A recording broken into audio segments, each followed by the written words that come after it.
for Game 2 here in the Philippines for ESL One. As we stand in the Mall of Asia Arena, can Mineski bring it back, or will compLexity continue their stride to play one more time for a shot to play on Sunday in the semifinals and hopefully all the way to the championships? Earlier we talked about Game 1, reviewed a little bit, talked about what Mineski needs to do a little bit more. Is there anything though, I mean, let's give compLexity a little bit of spotlight. I know we're in the Philippines, but is there anything you'd like to see more from them that you thought was a little lacking, or did you think, hey, you know what, they accepted what was coming pretty well, they assessed the situation and they played it as best as they could? I think they got a bit shocked with how aggressive. Caught off guard a little bit. Yeah, exactly.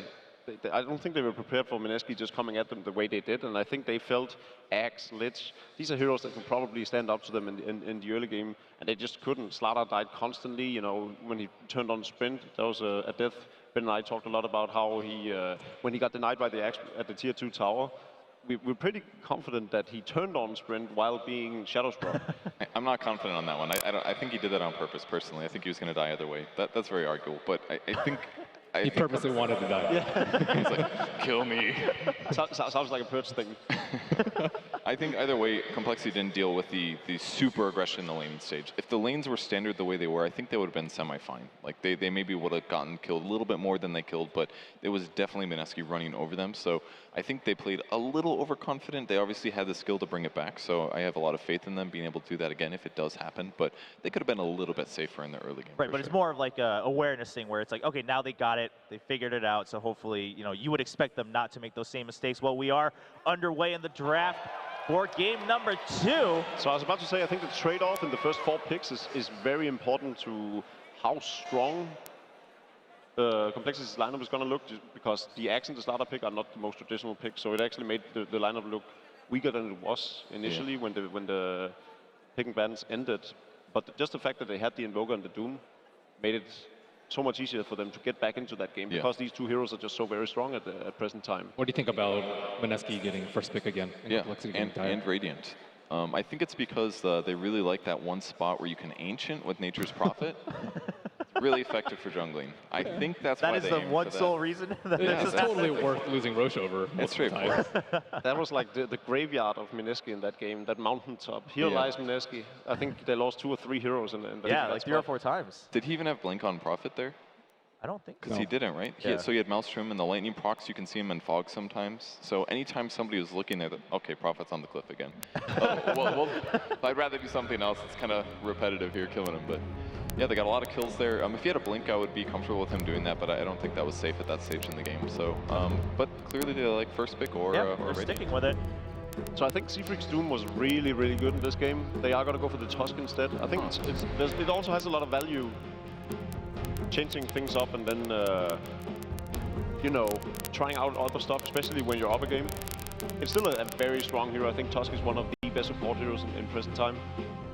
I think it's a lot better in the very early game as well. If you ice shard somebody off when you have a team advantage, boom, that's a kill. It's a little bit more straightforward. It's easier to punch lanes as well. You can TP in a lane, do a snowball, and then it's good at matching that early game aggression. Much better than Doom. Doom is more like dive towers, be aggressive.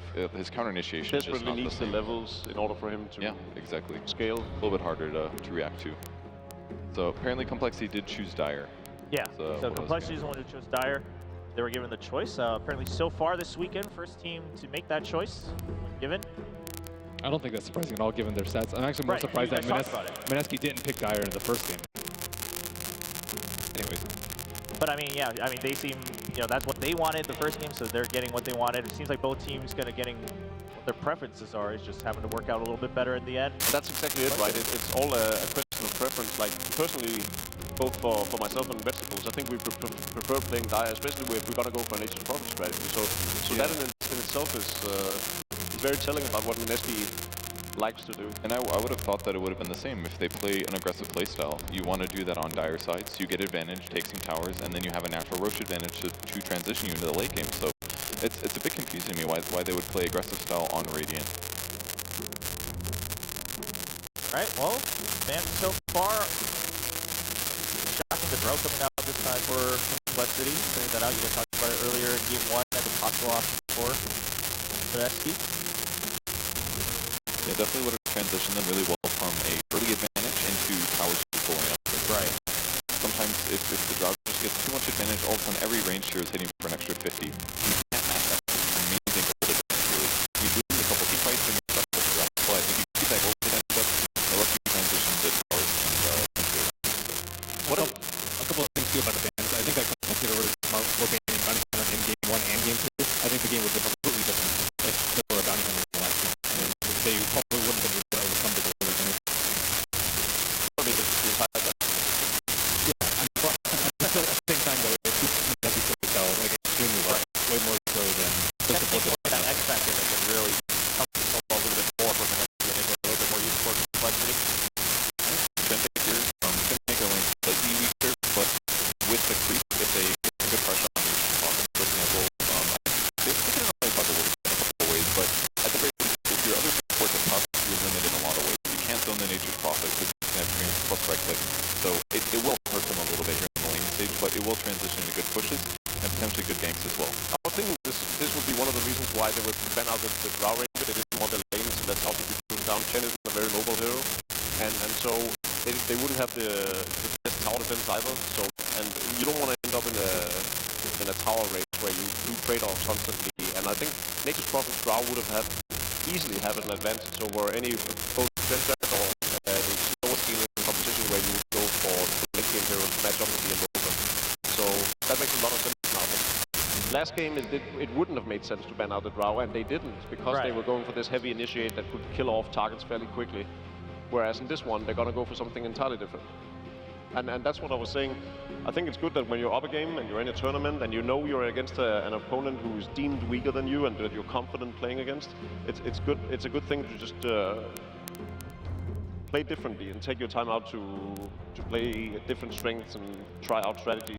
Yeah, they don't actually pick Chen that often, and Mineski actually typically ban Chen because they almost never play it. So I don't. Seabreak has had a lot of success with Chen. Yeah, I mean, not recently. They haven't picked it up so much. Potentially because of the huge influx of Bounty Hunter and Enchantress, both heroes that are incredibly annoying to play against. And then of course Witch Doctor as well. Probably the best support up against the Chen. Bat Raider great for countering Nature's Prophet split push and initiating general disables, so you can stop Witch Doctor ulti. I do like the Tusk as a sort of solution to Puck. Maybe they didn't draft it that way since they did pick it first, but if you do get like 4-man, 3-man Dream Coils, if you can get in there and snowball those heroes and then bring them outside of the tether, it would break the tether but protect the stuns. So as long as he's not caught in there with them and maybe gets a mobility item, he could be pretty useful for countering that. And then I'm looking at the Mineski lineup, and I feel like they're lacking some damage. They're lacking some disable due to that. So if they play things right or initiate it first, I feel like they could get a lot of teamfight advantage. Although he'll round it out a little bit with Venge for now. And now we're waiting for the last phase. Game number 2 between these two teams. Have they noticed Drow is banned? It's definitely looking like a draw strat. It's just for the Bat Rider. Yeah. Good there. Probably hands down the best support versus Bat Rider. I would hope they've noticed.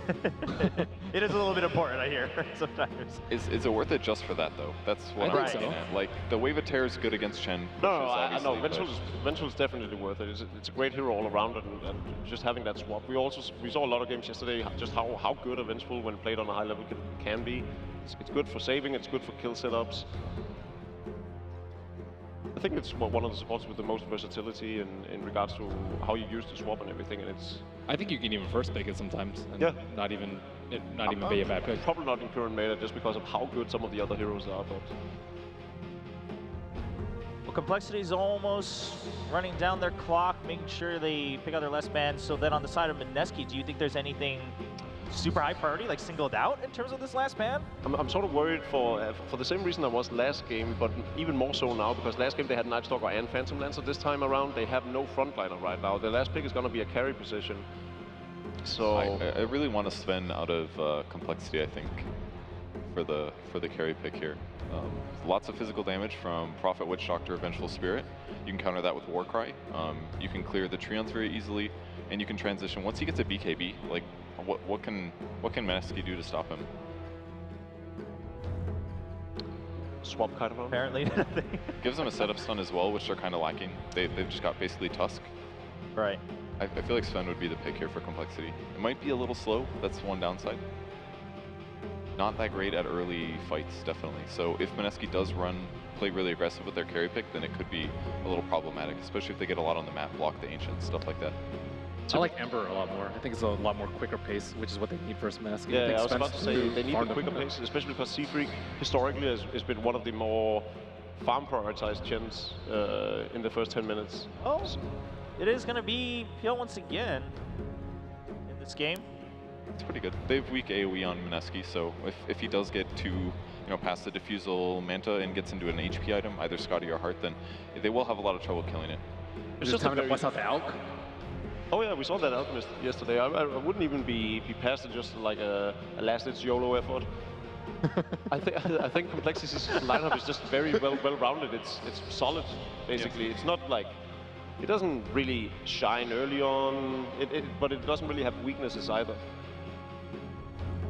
Sounding like Mineski just need to play to their strengths and just play their hearts out in game number 2. They got lots of time to figure out, but according to what you were saying, I mean, there's no golden answer here. It's more just on their own field. They could also pick Sven, potentially. It's really good against PL. It's really good against PL. So I'll say this. It's a top carry, dude. I mean, just when I keep watch, saying it until one of them picks Someone's going to pick it. Whenever we're today, playing maybe. Pops with Perch and we're winning, it's because he plays Sven. This is his go-to hero when this hero is just so dominant. So this is why he's pulling. Speaking out of experience, I like it. You got to rely on the stats you got. Warcry's OP, guys. He can kill all the AoE things, makes up for the lack of AoE that Mineski is missing. I mean, they basically got Cask and Puck Nukes and Prophet Ulti.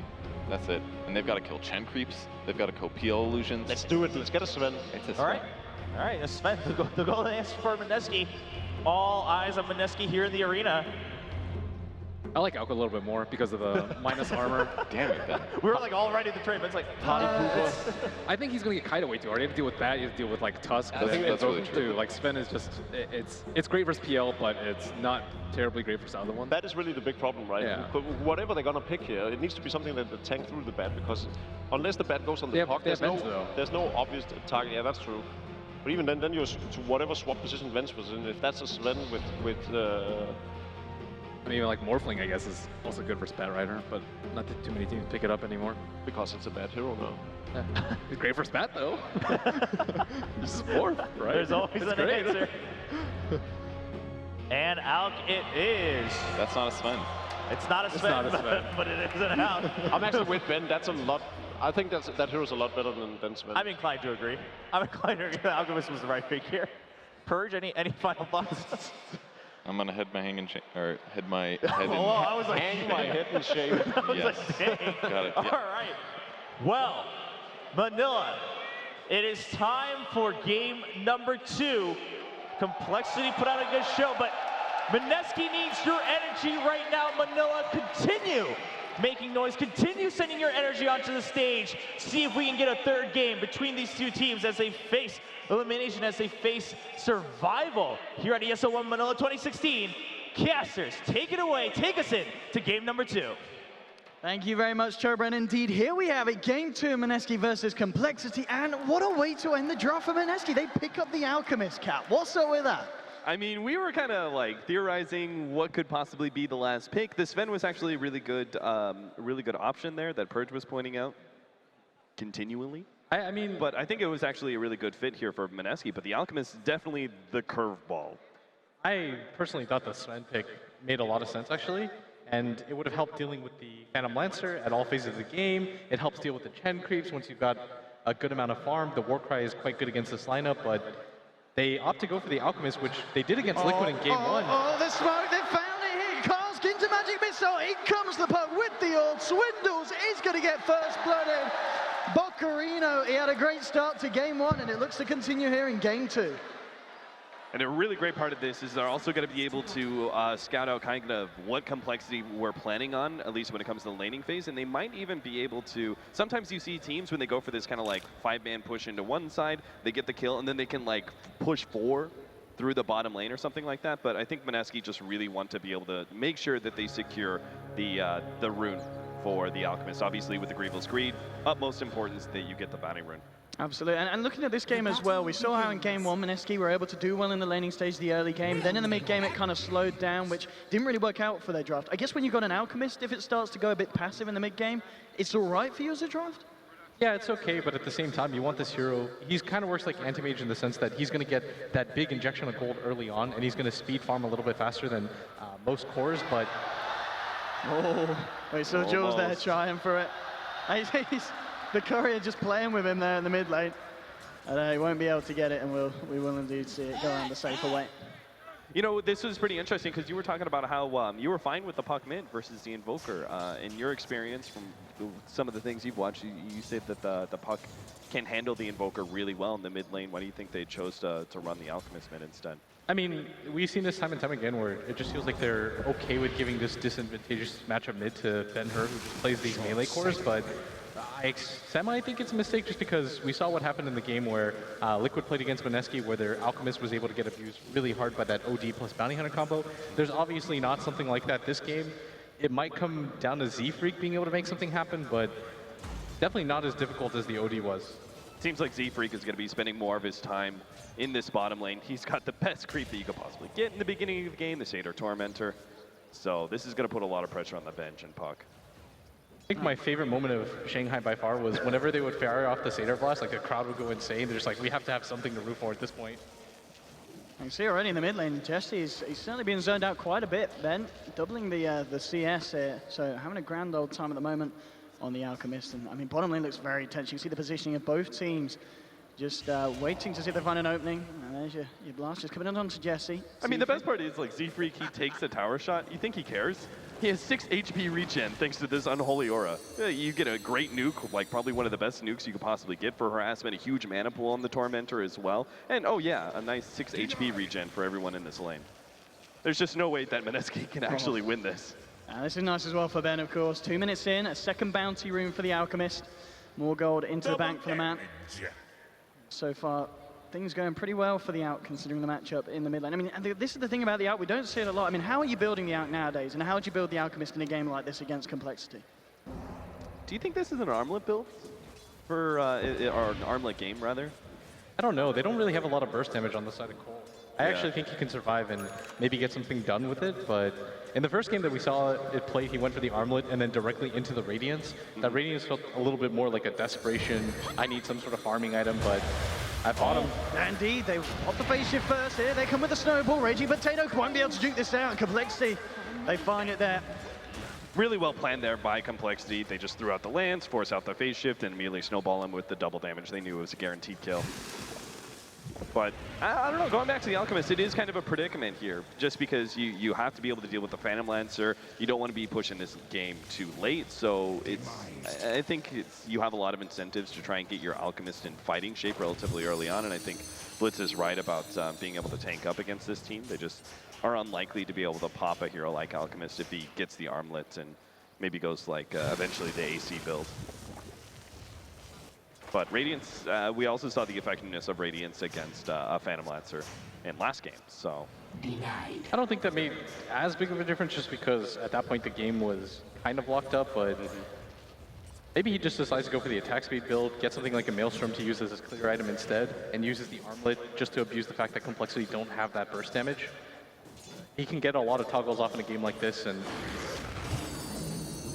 laning phase so far, somewhat even. Again, I'm looking for Bocarino to try to make something happen around the map, but not a lot of opportunities for him as a lot of these heroes are just hard to kill. On this Alchemist again, 4 minutes in, another bounty rune, so the net worth indeed looking very good for Ben. 500 ahead of the Invoker at the moment in this mid lane. And reaching onto the level 6 as well, which is obviously going to be very nice in terms of just making it very hard for the side of compLexity to gank the Alchemist. I mean, if you are compLexity, how do you deal with this Alchemist? Are you worried about him at the moment, or are you waiting for something else before you start to try and shut his farm down? It's kind of difficult just because the lane is always going to be pushed up, and Ben-Hur's naturally playing a lot further back than he was in the game that we saw prior. And this is a good adjustment from him because we saw in the last game that when he did play Alchemist, he was way too far forward, way too frequently. And at bottom, they're going to make the move on Limp, but they just do not have kill potential on this lane. Not even close. They need like level 7.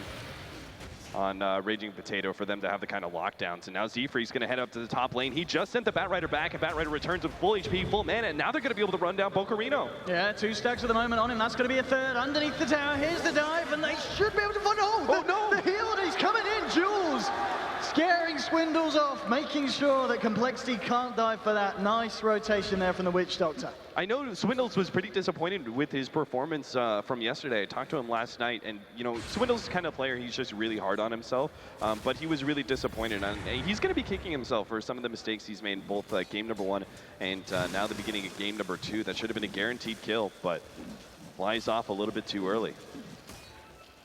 This mid matchup kind of going as we expected, as the Alchemist is just playing safe farm.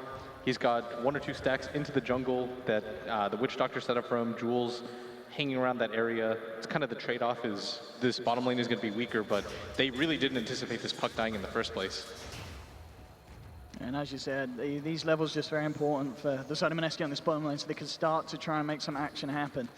I mean, at the moment, Limp, 5-6 minutes in, 21 CS on this off lane for the PL, so it's relatively good for him. Top lane this time, Bounty Rune isn't going to go the way of the Alchemist, as will be sniped there by Zfree. Yeah, I like how compLexity start putting a premium and getting those runes, but now Raging Potato's going to be caught out. Absolutely, they see the opening with a phase shift use, the orb already popped. It's another opening, and compLexity every time. I mean, Raging Potato, he's got to be so careful on this puck, because every time there's that window where his spells are off, they're straight in there, compLexity, to punish it. Yeah, oh, sorry? The worst part of this is all this aggression from compLexity. I really like what they're doing this bottom lane. It has a side effect where the Vengeful Spirit isn't allowed to be able to sit in the jungle and stack up the Alchemist. So right now, it's only the Witch Doctor who's stacking, and he's got that big hard camp, but that's really just not enough to keep our Alchemist, way ahead of compLexity, essentially being able to solo. They need the rest of Mineski to have some levels and gold, but they're really getting nothing to work with from this laning phase so far. Sort of think they just have to be more careful at this bottom lane. Like, this isn't a lane that puck is going to get hard disabled in by any stretch of the imagination, and it's going to be a little bit of a misplay. And he's going to be kicking himself as he needs that level 6. There's a lot rotating here onto Hansken. They should be able to find a kill in Mineski. They've got 4 Hansken. He's looking for the plays here, but the magic missile to cancel it. He's going to get taken down. Hansken's probably sitting there like, come on, guys, like 4 heroes from all sides, from all directions. Like, what is that? But Mineski do spring that trap pretty nicely. They punish the roaming support. It's not necessarily the biggest kill in the world, but it does kind of set up this, this kind of like play where you're like, hey, you start roaming into the middle lane, you're going to get punished like that. Stay in that bottom lane and just keep the pressure off the Alchemist as much as possible. And talking about the out here, bang on. He goes for the armlet here as his first item. So we'll indeed see how much he can do. And obviously at this point, still yet to be taken down. Not a lot of looking towards that mid lane. Obviously that rotation from Tusk maybe looking to find something. Top lane, Swindles coming in fairly aggressively again, but looks like he's going to be fine. They won't be able to punish that. Up to the top. Not going to get the bounty this time. Arcane Rune's going to be up there for him at the top. 2 to 8 minutes in, I mean, this game, the opening, certainly a lot more passive than we saw in game 1. A very different kind of game being played by both sides. Yeah, normally you're like, oh, I have to get the Bounty Rune, I have to get the Bounty Rune. But Arcane Rune is actually pretty good for Alchemist. It means he gets that like free Octarine for a minute, and this means he gets Chemical Rage twice in a row. The cooldown goes down to 31.5 seconds, and the duration is 25, so there's practically no downtime here, which means he's still going to be able to farm pretty efficiently through the map with more acid sprays and more mana. Pace of this game is definitely going to favor Mineski when it slows down like this, just because Ben-Hur's taking advantage of all these stacks in the jungle. If that bottom lane hadn't gone, if it had just gone like 10% better, maybe they'd be in a really good position right now, and compLexity might not even have a kill to their name. And Mineski, they still have a lot of different ways to open up on the map. They've got the Dream Coil available on the puck. Probably just don't want to force anything right now. And if you just look around the map, I don't really know who the prime target is for him. This is a nice smoke as well. I mean, obviously, Limp, he did have a ward down, so we'll see how safe he feels. Didn't see the smoke, but obviously for him, in his sights, there was no action there. But still, realizes that nothing else is going on elsewhere on the map, and a nice read from Limp, just playing it safe, making sure the smoke isn't successful. Yeah, there was that phrase that Blitz you came up with, a low percentage gank. Right? I really like that phrase because it describes it perfectly. That's what those two supports are encountering. They smoke up and try and go for a Phantom Lancer, but it's just a hard carry to go for. And it's why it's such an effective carry to run in sort of dual offlane scenarios. You don't always expect the Phantom Lancer to be running aggressive against you, but certain teams, like here we see compLexity, we've seen Alliance do it before, they're really able to punish certain laning phase configurations. Oh, this rotation by complexity. It's going to be big onto Jules. He's gone. Can this Palace doesn't have a limp? It's going to doppelganger forward, trying to find the lance onto Jesse, and he will. But it looks like the rest of complexity not wanting to dive Might even too just deep. go for Roche. Yeah, the best part of that, like, that was a smoke that was all but guaranteed to find a pickoff. And once they get that pickoff, they're set up with the two exact heroes that are going for the ganking. They're the two exact heroes needed to be able to quickly take Roshan this early on. I mean, it's pretty absurd, but Invoker does Roshan so fast, and now that he's got some heroes, or creeps rather, to tank the Roshan for his Forge Spirits, it makes it all the easier. Yeah, they know this is going on, but not really sure if they want to contest this or not. Mineski, they do have a lot of farm on these cores. The Puck has his Dream Coil available, but he's going to go for the TP top, and that's all but going to assure this Roshan for complexity. And at just 10 minutes into the game, it's going to make quite a difference. I actually like this. I'm not sure if they would be able to get into the Roshan pit in time, nor am I sure that's actually a fight they can win. But if they can make this surprise play and catch out Swindles as he tries to jump on Pokerino. Oh dear, the Blink Dagger reveal from Swindles. Not how he planned it, and as you said, the punish from Mineski. And that's big. They know that Bat's got that blink, so they'll be ready for him next time he comes in. Yeah, and this means Raging Potato gets that much closer to the Blink Dagger. You get the Blink Dagger, you can talk about the Veil. Oh. And mid lane, just a bit of potential was Ben. And as you guys were talking about, on top of the arm, I guess saving up the money, he does what? Go for the Radiant straight up then as his next big item. Yeah. I think that his Radiance timing is still going to be pretty damn effective, and I think they require this damage over time. I feel like a lot of the problem with Mineski is going to be that their Puck didn't do well enough, so they're going to be a little bit lacking in damage. They have some okay control, but unfortunately their side lanes just didn't go well enough that they're going to have guaranteed kills. But if you have the Radiance, and if you could possibly get the Veil picked up by the Puck, just this natural damage over time is going to threaten a lot of complexity. I don't know how complexity are going to deal with this hero early on, just because when you have a Radiance and an Armlet at just 12, 13 minutes into the game, there's not a whole lot of heroes that can fight that. Yeah. They do almost have the Chen mech available to them, and that's going to help out a lot when it comes to just being able to flat push. And Mineski, this time around, they have a lot more wave clear than they did in the previous game, so being able to hold these towers against the Chen is going to be pretty crucial here.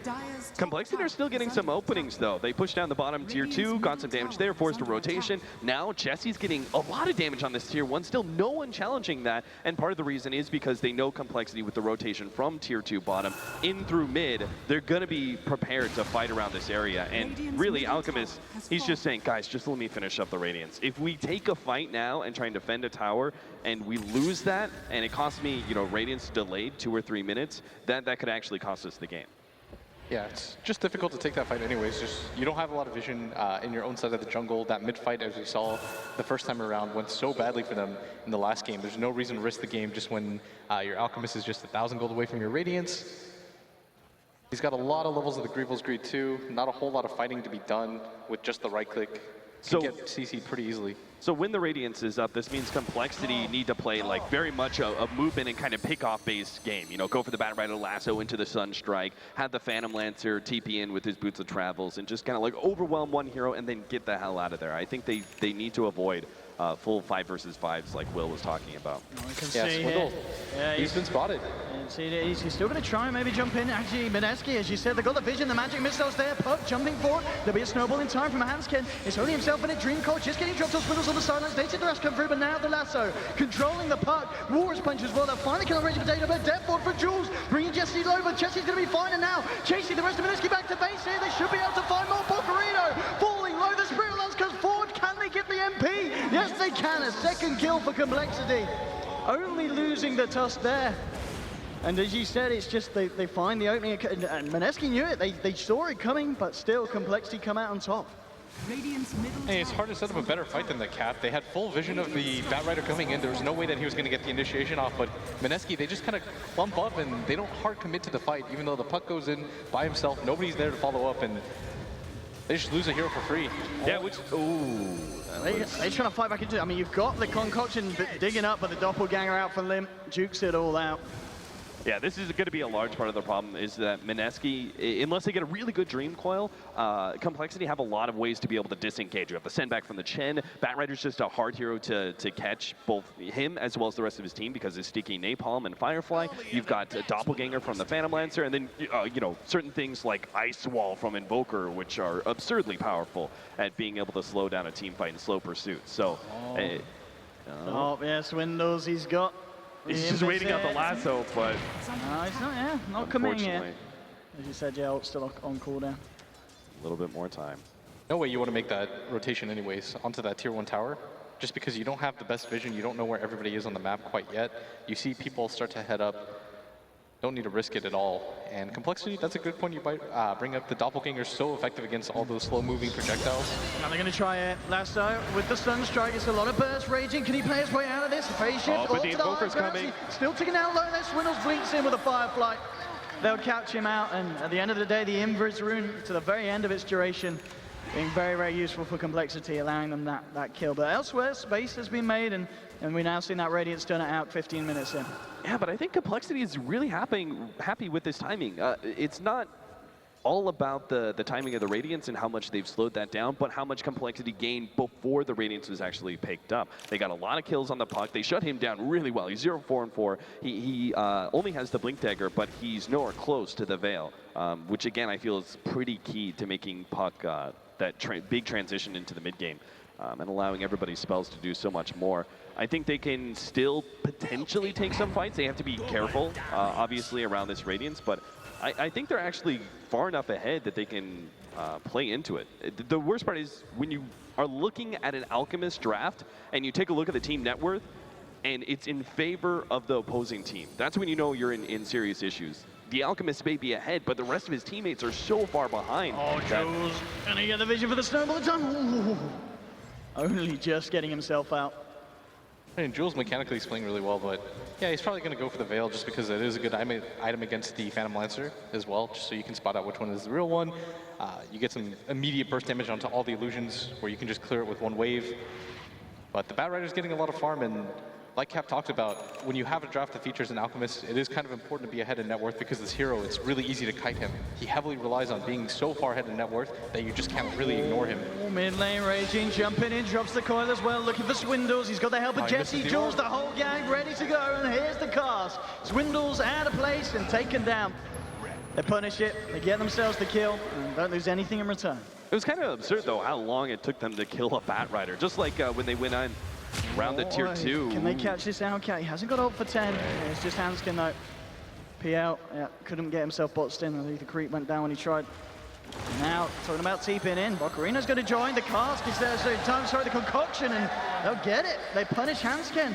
Mineski now just reacting very nicely as a team to just catching the heroes of complexity out on their own, and they've got to be careful about being picked off by it like this. That was the opening Mineski really needed to be able to take a tier 2 of their own because their bottom lane was pushed out. Because they get that kill, though, they can make this an even swap, maybe. Yeah, holding on for the stun to wait out the doppelganger. Can they get it right? Concoction is on point. Deathfall down, Limp's gone. Deafening Blast onto 3 now. Complexity trying to fight back into this, but Mineski still looking pretty good. They may even just turn back in. Swindles bouncing around them here on the cliff, looking to chase him, gets him with the lasso, brings the MP back, and Mineski says, sorry, bot, you've got to go. They let him die, and the rest of them are out, realizing it's not a great fight for them, and just making sure it's only one loss for the side. I mean, did you see the way that Jules attempted to turn around? One sticky napalm stack, and he was slowly shuffling and turning himself around, trying to get the paralyzing cast to stop the Bat Rider from pulling away his ally, but he just can't really do it, and this is the big strength of the Bat Rider. They have so much kiting potential, and it's only going to get worse, as Will was alluding to earlier. If Complexity are ahead in net worth and they start getting more items, Ghost Scepters and Force Staffs and those sort of things on Cole, it's just going to be tough for the Alchemist to be able to get his hands essentially on some people, and it just becomes all the more necessary that Puck has a good game at that point, that he's able to find the right initiations, get the good dream coils that keeps the heroes in place for those couple extra seconds. I think the good news, though, is that they were able to find the Phantom Lancer, and that hero is worth a lot more as Hanskin in mid. Indeed, mid, they'll find it. Jules, this time, Mineski, the ones with the Invis Rune they has, just giving them that opening to get the cask out, and just that little stun, setting up for the silence from Potato. And 8 for 7, it's certainly stepping back up, and imagine if you look at the graph, it must be starting to swing right back round for Mineski, and indeed it is. And as you talk with an out, I mean, we can expect to see that go up and up and up, and let's completely continue to find these kills. Meteor drop, but he might actually survive this one. He's got Witch Doctor's heal, he's going to be fine, and out there, looking to turn it. Concoction and Cast got to Z3, but that's all the stun juice. Do they have the damage? Yes, they do. Mineski, they find themselves another, and they'll even get some of the chain creeps here to boot. Man, Z-Freak thought he was such a baller. He like rolls up with 3 different trolls and just chain nets the poor Furion, but it doesn't prove to be enough. Fortunately, the Bocarino chose to go for that mech build, kept him alive with the Voodoo Restoration as well. They just need to make sure they defend this tier 2 mid. Don't get caught. I was going to say, he's coming to defend, but he's on his own for the time being. Raging Potato does join in, gets the silence out by Bocarino. Lane break back, the Illusion's chasing him down. There's just so trying it. Oh, he gets him! He's gone! And now the rest of Mineski coming through, but compLexity, how long are they going to stick around for? Oh no, Yeah. Stable Concoction sending himself. I don't think they can catch these heroes otherwise. He's looking for a Potato, but he's low on mana. He is moving forward on his own, and well, Dukes have the lance. Chessie now turning up. Mineski, they still want to try and look for this for the time being, at least. Oh. And now they realize it's not the time to fight a man down, and they'll hold off. I love these kind of ice shards plays. Trapped him against the tree. You never know when the enemy team's retreating. You can make a play like that. You might open your team up for like a turnaround and quick pickoff, but compLexity, they knew they were fortunate enough just to be able to get the Fury on and need to be able to call it a day. Hey, they've got it. Concoction on the high ground, Deathwood on the low ground. Swindles is gone. Nice little play there. The Witch Doctor just forcing Swindles to force up to the high ground, and the Concoction was waiting for him ready and all charged up. And they just have way too much farm right now on Ben-Hur. It's really difficult to deal with this hero, especially when he's got the Manta style. We already discussed the difficulty in bringing him down when he's got the Chemical Rage up. Because of the fact that they don't have any sort of immediate burst damage, they're going to send the Meatball down, but unlike last game, they rely so heavily on this Batrider to be their solo initiator. Talking about initiating puck. Raging Potato in the tree line here, has a Dream Coil. If he sees an opening, he's going to jump. Full lineup of Mineski ready to fight. Potato holding on for the time being. They need to get some kind of vision for the fight around this. They'll see Limp as he comes forward with the lance. The tree's actually been cleared out. Fortification now with his TP. I mean, this opening up to be a big one. Potato jumps in, silence coil onto 2. Swindles a Limp caught out. Swindles up to the left. Can he get himself away? No, Concoction flies through. Hand of God from Z-Freak. There's the mech as well. Keeping Swindles alive for the time being. Snow Strike coming back, but it's not going to be on point. Bocarino and Jules now in the retreat. Forward punch finishing off the Witch Doctor. It's a 1-for-1 at the moment, but Mineski, can they find more EMP? Bocarino sprouts up, TP's away. Oh, he can't make it. The snowball comes through, but Hans gets silenced up. They're going to make it 2 for 2. Raging Potato with the double kill, and the rest of compLexity still hanging around. Chessie trying to do something. There's your magic missile. Ben a little bit low on mana, and it looks like it will settle down for the time being. But again, these big fights, and 2 for 2. I mean, is anyone the clear winner there in your eyes, Cap? I mean, I was just so absurd that like Ben-Hur couldn't go for more at that point in time because there's this big looming ice wall in his way. He just can't move forward through that, which is why BKB is going to be essential for him eventually. But I believe he's got to finish up, you know, go for the Octarine next. You know, that way you have the full spam out essentially, where Chemical Rage is always up. You're able to throw Manta illusions everywhere, and compLexity are actually going to be kind of hard pressed to stop that split pushing aspect. They don't really have the greatest heroes to deal with it. One of the good things though is their item set is actually okay for it. They've got a lot of boots of travel. Has he got enough burst? Well, with the Raph, he might just. Oh, no way. Maybe. Oh no, he can't. Great play from Mineski. Raging Potato setting it up beautifully with the Invis, waning Rift into the Veil, into the magical burst. I mean, Invis ruins this game. They're being huge for both sides in terms of these solo pickoffs. And now they might actually get another pick on Swindles. A wrong place, wrong time every single time. He's going to pop so hard there with the Maledict on him. Not a chance. Off he goes. Dominating streak here for the Alchemist. And this time, Mineski, game 2, doing a lot better in this mid-game portion. I love this kill combination that they have between the Alchemist and the Witch Doctor too. The Acid Spray just allows the Death Ward to do so much more damage. Top push going to come in is Raging Potato once again looking to set up. Doesn't have the Dream Coil available though, but going to blink aggressively. Needs to be careful there. Potato was looking for the silence. But as you said, they get their objective. They get a tier 2. compLexity are just getting super sloppy. Remember what Will said like last game? The sign of a team, you know, like kind of falling apart and playing badly is that you get picked off multiple times. Well, that just happened. They got picked off at mid, they got picked off at top. They can't afford some of these aggressive positions. I'm not sure if the compLexity are underestimating some of the kill power that these teams of 2 that Mineski are running around with that they actually have, but compLexity just cannot afford too many more mistakes. And we're seeing again, Chessie is going for Roche. I think in pretty much both of the games, it's always been compLexity getting their hands on this one. Mineski Never really been able to truly disrupt a Roshan attempt. Oh, come on, Rash. Are they going to check it? Are they going to check it out? The ping's coming through. Don't know it yet. Send one in, yeah. So they'll see it, and it's very low as well here. They've got relatively good Roshan potential taking as well with their lineup. Or they could just try and steal it outright? They're going to just walk in and try and take it, compLexity. Can they punish this? We'll see. At the moment, the Ancients and Carty coming in for the team. Look at the leader, Swindle. Oh no! He's left zone an illusion! Now Chessie jumping over the combo. Lim will be executed out the double game. Rose fully. It's Radiant's kill. Aegis, it's still on the ground. They'll get it. Mineski, Chessie man takes it in depth. One from Jules on the high ground. Pulling into Lim. Lim scored Chessie. So look at the Sprout. Do they have the vision? Where's the vision though? Oh, he's gets sent back. Just in time of Mineski. They kill Lim, they kill Roshan, and they manage to pick up the Aegis after what seems like an eternity that's left on the floor. Is that the very first Roshan that Mineski has gotten in this series? Yeah. I mean, that is exactly what they needed. Now they're actually getting close to being able to end the game. All right, bye-bye Aegis, but goodbye. That's okay. Yeah. Mineski are still full steam ahead. They're going to be able to push the tier 2. They're probably going to go high ground here and just force down some damage on the tier 3 while the Phantom Lancer... Oh, Yules onto Swindle, they can't Chessie. afford this. Remain onto 2, the Concussion starting to tick up. Meteor dropped down the car. Onto the high ground, the Concussion, they got onto Swindles. He's going to fall low. It comes back with the Radiant. Oh, the snowball save! He's almost certainly still going to go down. This man. Wait, oh, he's out. It got out and now the turnaround. Anskin, but he's on the front lines. Gets bursted down. That's a tough score. What a player. He had to make that save on the Bat Rider. Now they actually have a chance to be able to defend their tier 3 and force Mineski back. Let's see what they can do. Mineski not ready to leave. They're still happy, standing strong, pushing forward. Ben now starting to tick out. He's got that ultra in his head. He's going to have the ult back up very, very shortly. They know the Bat Rider is coming.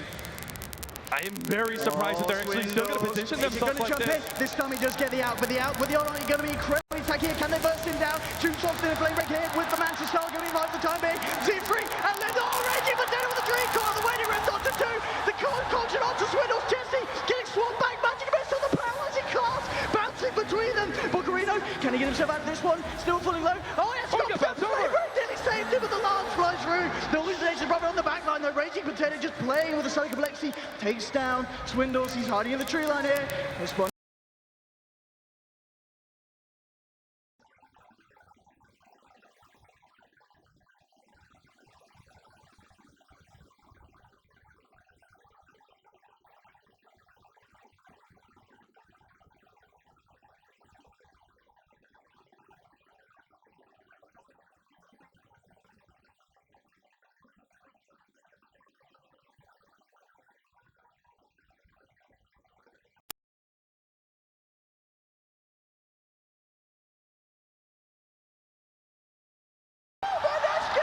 They find one. Chessie will be able to go walk himself out. But compLexity, they can't afford to give away calls like that. Limp waltzes in, and immediately the swap is there. compLexity crumbling under that constant aggression of Mineski. They refused to back down. They just kept on going at it. Look at that graph. A clean escape from them, and look at the lead that they have. Plus, they killed the Phantom Lancer in that last engagement. PL is so far out of this game now. My goodness, Blitz, what do you have to say for yourself?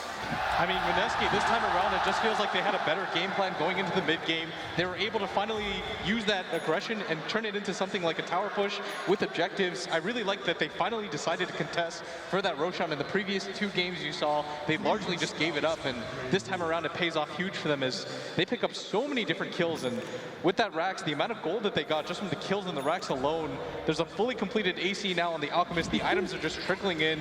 Mineski, they are so on top of this game right now. They really are. This is, it really feels that between game 1 and game 2, they must have had a talk, because Mineski this time, they're not messing up. You know, we're seeing this point 28 minutes in, and Mineski, each and every time, they're getting the peak kills, they're managing.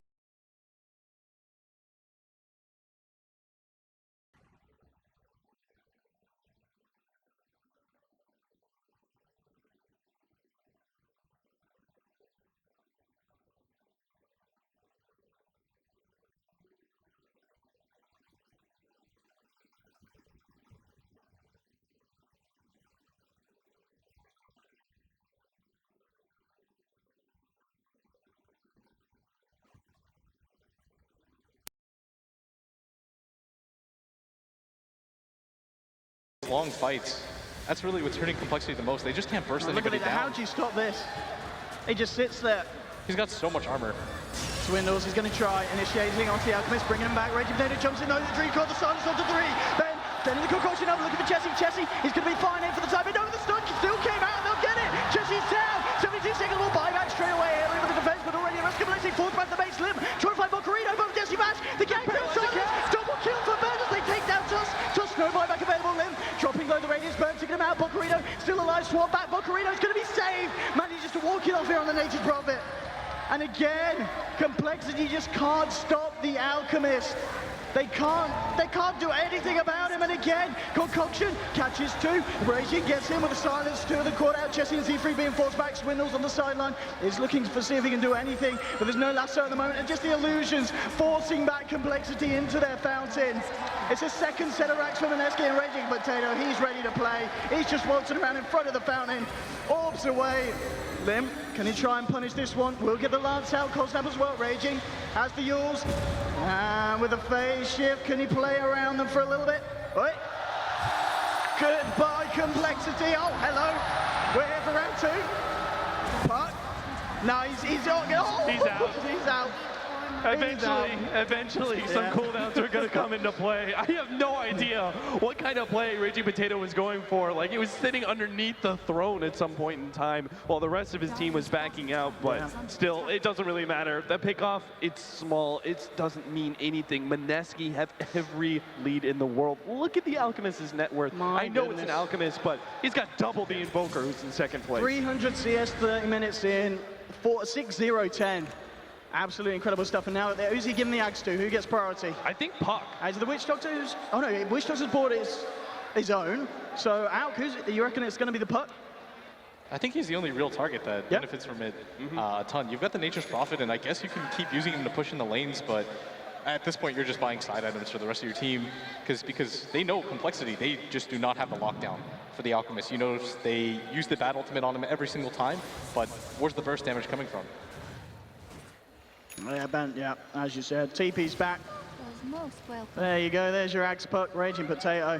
I mean, this man, you know, on this Puck, we're seeing Puck make a real resurgence, what feels like over the past couple of weeks. And I guess this kind of game we're seeing why, because every time these multiple hero silences and Dream Coils are essentially starting off this fight and winning them for Mineski.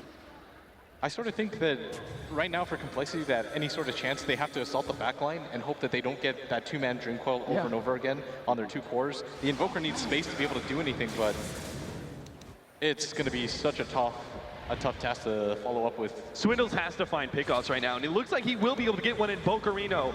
See, with Hanscan coming in as well, is there any way they can play his way out of this? He has got a mech. No TP though. And indeed, it'll be a slow, painful death here for the Nature's Prophet. Yeah, but look at bottom. Ben Hur, he knows there's 2 heroes in the top lane. He's got 3 behind him. He knows he's going to assault this tier 3. And look, Lim trying to go for the back line. He's trying to find Jules here, jumping straight in onto the Witch Doctor. Same time, Chessie's been silenced out. There's the call to get him. That should Invoker down. No buyback. Jules will be punished by Lim. But now Lim, the one in trouble. Ben forcing him back in with a radius burn. Lim jumps into the sidelines, but Puck's there. Magic Missile. Wicked sick for your Alchemist. Buyback straight away for Lim, but they've got to defend it without the Invoker. Yes, Mineski had 2 heroes down, but Ben still there, the powerhouse on the Alchemist. I mean, this man chasing down Z3 with a stun. Lim finds Jesse Vash there with the help of Hanscan. But the Alchemist waltzing around the base, kills the Chen. If they can kill this out, it's a lot of money, but there's Raging Potato in with the double kill. Silence onto 2. Swindled forced back to the fountain. They just can't deal with it. This Puck Alchemist combo, every single fight. They jump in, they get the control. Alk walks in, mega creeps for Mineski, 33 minutes in. I really don't know how you defend against this one now if you're compLexity. I don't think you can. There's absolutely no way. Mineski are just going to continually assaulting your base. I can't believe they did this in game 2. Absolutely incredible stuff. Oh, hey, look at the turnaround. They'll get him in. Ben. Okay, oh, yeah, nearly turning it. They're coming in with a Puck, looking for the blazing. Oh, Raging Potato. Oh, starting, as you said, all over them.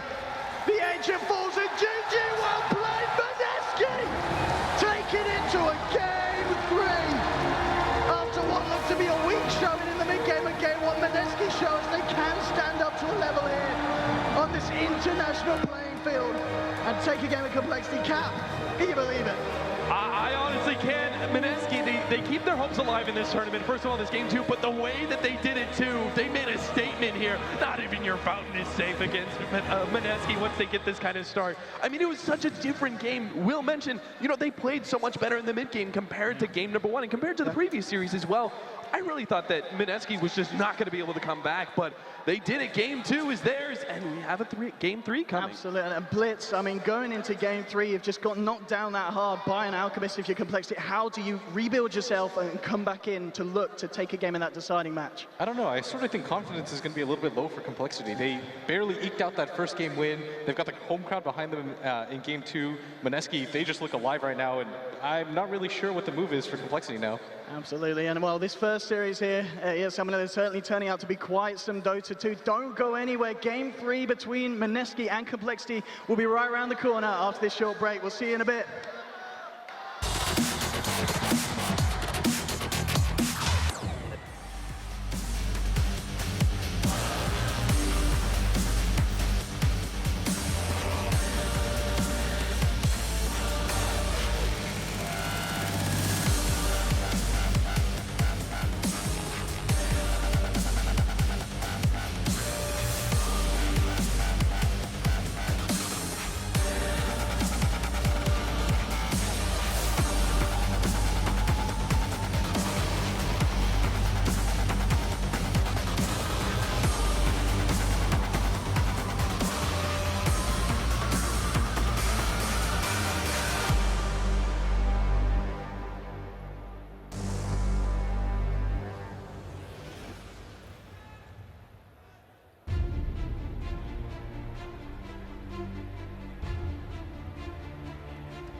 Mineski as we come back, tying it up 1-1 against complexity.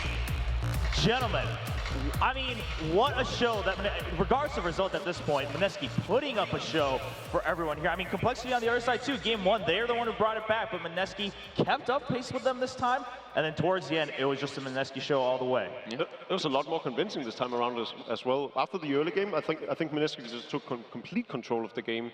And that Alchemist, his net worth was triple the next one in line. That was insane to watch. Yeah, they shifted all that really high aggression that they did in the first game to a point when it really mattered, which was mid to late game. The early game, yeah, the puck had some deaths here and there that delayed the blink, but they really limited what the Batrider could do, and that bought Alchemist all the time in the world. He just sat mid, got last hits, and then cleared stacks. He did that until he had Armlet Radiance, and at that point, he's so hard to kill, especially because Complexity's lineup didn't have a ton of nuke damage or single target bursts. They just didn't have a good Alchemist solution, and he just kept getting gold.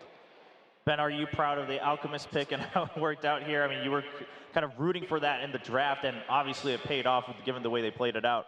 I think it fitted really nicely with, we saw their lineup as like NP, he doesn't really offer that much damage, and then with the minus armor from Acid Spray, you have the Vengeful Spirit Howl of Terror, as well as the Witch Doctor ult. Like, you actually have other heroes that can do damage and follow up and get tons of kills, which I think they actually lacked last game. They couldn't like keep getting kill after kill after kill, which we saw compLexity do with like the Axe Chop. And the difference this time around, as we were talking about last game, they had a Witch Doctor who had Arcane Boots in last game, and this time around, Jules on the Witch Doctor had full inventory, basically. He had the Aghanim Scepter, he had some other stuff as well. He was very farmed, and I think that also played into this, but obviously the Alchemist being the very much so deciding factor. I think if the manner of which these games have been won, I'd say that Mineski is probably the favorites going into Game 3, just based off of these two games, because they played a more convincing game in the second win. Right. Or their first win, but in the second game, whereas compLexity was struggling for at least a good 20 minutes in Game 1. It was a really tough game for Swindles. We just saw a couple of, he gave up first blood, he almost got the kill on the NP. What tips would you give him as an aspiring bat player, Jacob? Don't grab illusions is probably on the top of the list, but obviously it's so very hard when you jump in blind into a Roche pit, and there's one of them is going to be an illusion. I think it actually also he released it at a point in time where it almost looked as if the illusion was hitting Roche. So I can see how that alone, because as we all know, illusions die when the second they hit Roshan. So I could see how that would confuse him. Yeah, I mean, tough life sometimes as a bat rider. Yeah. But yeah, like you guys said, I mean, we can just see it in the replay here too. It's much more, I mean, sure, it wasn't always in Mineski's favor per se, but much more back and forth where it could have been anybody's game. Mineski takes it in game 2, whereas first one, it was definitely more of a comeback, kind of a long haul for compLexity, kind of vying for that chance to get that advantage. And I mean, we could see that we kept track of that throughout game 1. So overall, I mean, also obviously just coming in with the energy, with the confidence that you guys keep mentioning, the commentators also, this game, I mean, maybe this is what they needed for Mineski to say, hey, we definitely have a shot. Like, we can definitely win this best of 3. It's down to one map. Oh yeah, this is a huge confidence boost, if anything. And they actually walked off stage pretty calm and collected and everything. And I think, as did compLexity, but in a much different way than they did after their win, obviously. And you could tell that there was going to be an afterthought from Swindle when they went into the locker room. I don't think he is too happy with how this game played out. Obviously, when you lose, that's normally the result of it, but probably a bit shocked with just how much they got dominated going into the later stages of the game. It was just that the midpoint of the game, like the 12 to 18 minute mark, they didn't get nearly enough kills. And yeah, they did do this Roche, for example, or a Roche earlier, but it took a very long time. This is a very pivotal point. Kills were pretty even, but they needed to get the Roche advantage for gold as well as the Aegis, and it just didn't quite work out. There was a scramble, Venge picks it up, and then it just kind of became a one-sided team fight. Look at that Death Ward doing so much damage on the high ground. Yeah, this was one of those huge moments, and this was what you were talking about earlier with Batrider going in, having a little bit of confusion there. Doesn't work out. And the real threat in this was also the puck. When he picked up that Veil of Discord, you just saw how fast these targets went down because all of the puck spells benefit from it, right? So we saw Lancer just blowing up when the Nature's Wrath from the Nature's Prophet hit him together with the puck ulti. And then the Invoker as well. He didn't really, normally Invoker is a huge threat throughout the game, especially when he goes into the late game. But this puck just made sure that he was always either dead or low so that he couldn't actually fight. Yeah, just saw it right there as you were talking about it. A good example of how that panned out towards the later portion of the game. Now, is this partially also just due to, I mean, we were talking about that in the draft where compLexity had a pretty solid draft, but that was like the strongest point. It didn't seem to have a huge characteristic, as you guys were mentioning. Do you think maybe they also have to go back to the drawing board in game 3 and say, hey, we also have to just kind of go in with our own game plan and play by those rules rather than trying to counter everything within the game as it starts? I think a big difference was Mineski actually had a good frontliner. Like, they didn't have anyone that could scat out the Slardar and the Axe in the first game without dying. This game, they had the Alchemist. On top of that, they had the illusions from the Alchemist to move around, maybe stop the Batrider blink. Like, Swindle's life was just really, really difficult this game, and the supports could sit in the back, just do the damage that they wanted to do because they had that frontline tanky Alchemist who was double everyone's net worth. Yeah, I don't really like PL as a solution to Alchemist either. I mean, obviously it was picked first, Right. so they couldn't deal with it. But the damage that PL does is not super high unless you're against like high mana, low armor heroes, because you're getting extra damage from the Diffusal Blade. So against an Alchemist, it wasn't a very good solution, and you definitely farm slower than Alchemist does, and you contribute less to ganks in the mid game. Like, it's very difficult for you to die, and that was a really good thing about PL that game, but they definitely needed more damage there. All right, well, we pointed out, I mean, you guys talked about what Mineski needed. They did exactly that in game 2. They're coming back pretty strong. compLexity, we also just kind of touched upon, okay, maybe, you know, still a little bit caught off guard. Like you guys said, this one was probably going back and thinking about, all right, this time we really saw the strength of Mineski and what they can accomplish, the potential there. Going back to the drawing board, now going into game 3, we're going to take a short break, but overall, I mean, do you think it's just totally a toss-up between these two teams now? Essentially, yeah, I think so. Normally, everyone on this desk would probably favor compLexity, but after the performance that Mineski put up, and in some regards also compLexity, right? Because they're not performing to the level that we've seen them in, for instance, in the major. So that's probably also a big part of it. Not to harp on Mineski's performance at all, because they're playing great, right? I mean, there's always two sides, though. Yeah, so that's one of them. So obviously, if compLexity wants to win, they need to step it up. I also think, while I think their draft was solid in the sense that it had a lot of heroes that are just very, very solid on their own merit, it lacked synergy in comparison to, for instance, the lineup they had in game 1. So I think that's probably one of the things they'll be looking to change. Yeah, Purge, what about you? Yeah, definitely agree. The synergy, their heroes need to coordinate really well in the early game, so that way they can deal with the aggression. Because this game it felt really off in the mid to late game. They got all that advantage, and they just ran with it. And compLexity had very little ways to set up ganks or get kills. It was basically Batrider plus 2 heroes every time they wanted to kill somebody. And that's too many hero resources. So they just need just a straightforward draft that they're very comfortable with. That way they can deal with the aggression and always know what to do. And Ben, any last thoughts from you as we get ready for game number 3 between these two teams? I think the crowd's a big factor behind Mineski's performance. Like, I think when they walked in, they were like, we really don't want to disappoint our fans. Everyone's watching us, everyone's supporting us. But I don't know, as the series has gone through, it's like, oh, they'll support us win or lose. They even like cheered a little bit when like the Sunstrike came out and killed one of Mineski's players. So, you know, they just want some good Dota. They'll be happy with Mineski win or lose, and I think that eases their mentality a lot more. Yeah, I mean, it was nice to see compLexity getting a huge cheer too during the entrance. So obviously all the fans here are just excited to be here for ESL One Manila, but it would help if Mineski could win. We will go to a short break, and when we come back, the last game in a best of 3 as we find out who stays in the tournament this weekend.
welcome back everyone to ESL One Manila 2016. We are on the verge of one last game to find out who gets to stay today in the arena to play one more game on stage and who will end their run between Mineski and compLexity. And it sounds like the draft is kicking in, loading in, so both teams getting ready. One last draft for one of these teams, and you know, 2 to 3 more, maybe more for the other. I started that sentence, I was like, it could actually go to way more drafts if they continue winning, so we'll stop that one. We'll stop that suspense right there. But again, one last game. Both teams, I mean, put up a really good show. I don't think anyone can complain. All the fans here were really just excited. Like you said, I mean, every play that was happening, we're all just here to enjoy some Dota, but at the same time, it just feels good to go to a third game as we kick off day 2 here in the arena to just see what is in store for us. And you guys were mentioning, I mean, maybe potentially this is what we can expect from all the games. You guys are saying, I mean, all these teams, it's kind of a toss-up when it comes to one moment, one best of 3. Yeah, and I'm hoping Mineski is just feeding off this crowd, right? I hope they turn into these 5 Hulks that just comes out and bash down compLexity. I know from the other side of the fence, compLexity has very emotional players, especially Swindle. He's a guy that likes to feed off crowds and fans and everything, something he does a lot. I think maybe that also influences him negatively, knowing that the home crowd is actually cheering for his enemy, right? So maybe that's a factor in how they play. All right, nothing? Okay.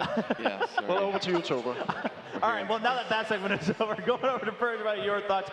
I mean, we already did all kind of like the analysis. Again, I mean, obviously for this weekend, bit of a small sample size, but we talked about their history too, coming in obviously compLexity. Again, kind of feeling good overall. I mean, in terms of the draft, do you think anything's going to change towards the first part of the draft, like the first half of the draft? Because obviously one last hero, we talked about it when it came to like the last pick. There were some other options. Let's go in and pick some bands, Chobra. Yeah, you want to just jump right into it? All right, let's just jump right into it. Ben leading the charge for the fans, for the people. You know what we want getting into the draft. And there you go, called it right on. And ooh, bit of a bounty hunter gets through, and it's Mineski this time on there, and they'll snatch it right up. And you guys talked about it. I mean, if they had it in that first game, it could have been a huge difference. Yeah, it's the difference is that they banned out Nature's Prophet instead, a global hero. At least this way they can kind of know. Bounty Hunter can't be 2 places at once like Nature's Prophet can, so at least they can deal with it potentially. It's going to be a little scary because it's going to upset things very drastically compared to how the last 2 games went. So, but, you know, a lot of people are picking Bounty Hunter right now, so they can definitely deal with it. Yeah, it seems like they have a different game plan in mind already with the instant Beastmaster login as well. Pretty good against the Bounty Hunter. Keeps track of the enemy territory, gets the Necromicon with the Invis detection later on in the game. Just an all-round solid opening for them, but worth noticing is the fact that they let the Invoker go and picked up the OD instead. OD wasn't banned in either of the first 2 games, so definitely changing gears entirely. It's a little bit better mid against Bounty Hunter potentially, because if they go on you, you just banish one, and it's just a 1v1 while you run away. So maybe that's the line behind it. It's decent as well dealing with the Invoker. Forge Spirits, it gives you a solution there. Whereas if they get Bounty Hunter plus OD, then that just sounds like, man, that's the easiest skill ever mid. Yeah, and you have the Beastmaster raw to deal with the Invoker when you need to. Yeah. I think that's Swindle's best hero. I think they play really well around it, and it's really difficult as a captain to give directions around your team, especially when you play the other heroes that he has been playing. But Beastmaster, you have a lot more information available to you, which they were severely lacking in the last game. The attack speed aura also synergizes really well with OD as well. It's something a lot of people forget, but attack speed on OD, that completely changes the hero, and Beastmaster will provide that. All right, well, a change of gears for both teams in for a new show in game number 3. Witch Doctor also now this time being taken out. Didn't like dealing with that in either of those games on compLexity's side. The Faceless Void ban is interesting. Unless it's the infamous Wagamama build. Oh, because Beastmaster's already the offlane. Good point. Yeah, they can't really unless they do. Some things run in as position 4 with Iron Talon. It's pretty common. I guess they jungle anyways in a lot of cases. So yeah. Also really good versus Invoker, time dilation. All right. Tiny, it's a little bit of a throwback to what they used to run a month or 2 ago. Yeah, so they pick Tiny a lot, but it's not always paired up with the Wisp. So yeah, they actually, in Shanghai especially, they played it a decent amount without the Wisp. Yeah. I mean, it's a pretty good Wisp game, actually. They just need to get Boots of Travel on 1 other core, and then they can TP that on the Hawk plus relocate. I mean, their gank potential is decent if they go that way. Plus, Wisp is great with OD and good with Tiny. can help maybe cover the OD against the Bounty Hunter as well. Gives him a lot of options. There we go, just snatching it right away. And no other intentions going with the Wisp. Classic, now back on the side from Mineski. I'm not sure I'm a fan of the Doom pickup unless it's the offlane Doom role. Because if he's played like a 4 and a 5 Bounty Hunter, then you suddenly lack some sort of support that binds it all together, I feel. It's a good point. And someone that can't really, I mean, Bounty Hunter can sacrifice himself and plant a lot of wards, but then he's going to get one shot at some stage. But I mean, Doom could very well just be played on the offlane. I think that holds a lot of merit still. So I'm praying that that's what they're going to do. Especially this game, Doom versus Tiny.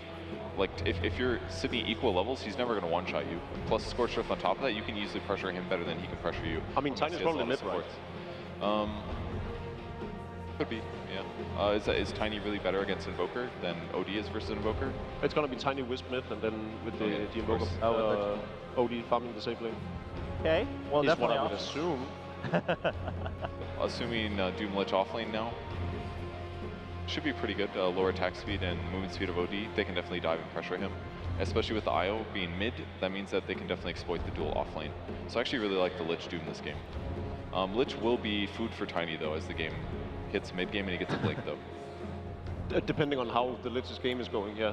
True. Well. But at some point, like, you're going to get a blink on Tiny, and having the HP to be able to survive at that stage is I think it's okay though, because they're trying to sacrifice a Lich to keep the OD down, right? If they keep the OD down, then Invoker can kite the Tiny, Doom can just keep dooming the OD, and then they can keep their 2 cores in check in the early and in the mid game. It's a lot of theory crafting. I mean, What that's what we, Dota's yeah, that is literally what our jobs are right now. not a lot of stuns on either team, actually. Lockdown might be a bit of an issue. A Brute ban coming out, so there's obviously it's a solo lane missing. It is quite interesting. They could have potentially run the Doombringer as a position 1. Yeah. Okay. And I don't think Queen of Pain is particularly strong against this lineup of complexity because, as you were saying, Tiny with a Blink Dagger, really good for insta-giving. Beastmaster with Raw. I think they're worried about that kind of an offlane like Brute because their lanes are very static. You know that it's either Tiny or OD, and both of them aren't very survivable to harass in the safe lane. And the obvious counters only come out when the Necromicon is up on the Beastmaster and Wisp has sufficient level to relocate in on him, assuming someone is already on him. Because normally the Brute can just run away, right, in the webs from relocate. All right, well, one last one.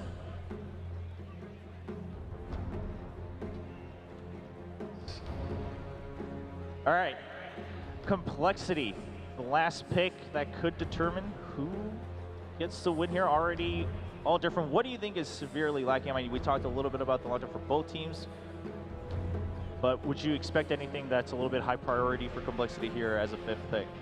I honestly think a hero like Tusk is pretty good as a bet. Yeah. Is it? Without Roar, they don't have a lot of ways to keep people in one place and allow OD to do the DPS. I kind of like Spirit Breaker or something like that. That would be pretty cool too, yeah. I agree. Super tanky We see lineup. that hero all too little. And if you like, if game 1 was any indication, this super tankiness is really good later on. That was not expected. I guess they can do Banish into Arrow, so it's a good lane setup. This may mean... Yeah, this might actually mean that it's a Tiny Wisp on the safe lane. Yeah, because doing OD, we're on a safe lane versus a Doom Lich off lane, like you just don't have enough damage to kill either of those heroes. It would never happen. Unless you get like Lich with a creep wave and an arrow, like I just don't see either one of those guys dying. So I think it is more likely it's going to be OD mid. They can pressure Invoker better. He would have Forge Spirit obviously to block the arrow, but so it's going to be a fairly even game, but maybe the goal is kill Bounty instead. That's actually an attainable goal. If they just have a Sentry mid, they can see Bounty coming. He dies every time that Moran is within arrow range, if they land the arrow, which they should.